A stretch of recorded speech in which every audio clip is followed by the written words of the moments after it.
तुम्ही 2 नंबर वांगी ठिकाणी अवधूत विद्यालयाच्या समोर उपोषणाला बसला होता. उपोषण नंतर 3 दिवसांनी सुटलं. तुमचे प्रश्न मार्गी लागले का? 15 ऑगस्ट 2026 रोजी ग्रामस्थांच्या वतीने आम्ही अवधूत विद्यालयाच्या समोर उपोषणाला बसलो होतो.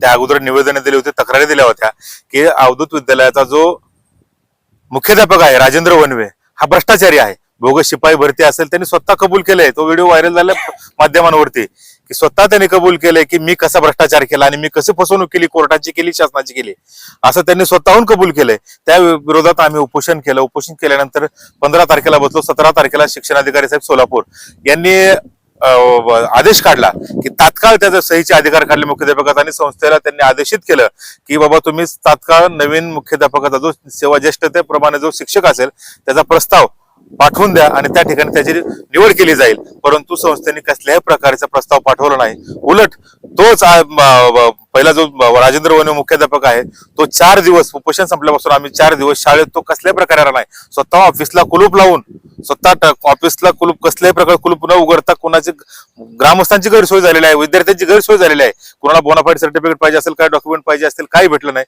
कुलूप लावून गेल्यामुळं काही भेटलं नाही. त्यानंतर त्यांनी काल शाळेत आला. काल शाळेत आल्यानंतर एका पालकाने त्यांना बोनाफाईड सर्टिफिकेट मागितलं.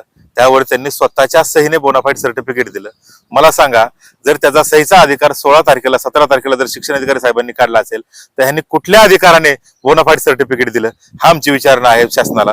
त्यांनी आणि त्याच्यावरती जर कारवाई नाही झाली तर आम्ही परत उपोषणाला बसणार आहे. तुम्ही शिक्षण अधिकाऱ्याला या सरांची माहिती सांगितली, ह्यांनी सही केली म्हणून? हे काल आम्ही व्हॉट्सअपद्वारे कळवलेलं आहे की बाबा ह्याला सहीचा अधिकार नसताना ह्यांनी सही करून कसं काय बोनाफाईड सर्टिफिकेट दिलं. आता ही लेखी तक्रार आम्ही सोमवारी ऑफिसला देणार आहे आणि जर त्याच्यावरती फौजदारी स्वरूपाचा गुन्हा नाही दाखल झाला तर आम्ही परत ग्रामस्थांच्या वतीने सोलापूर या ठिकाणी उपोषणाला बसणार आहे.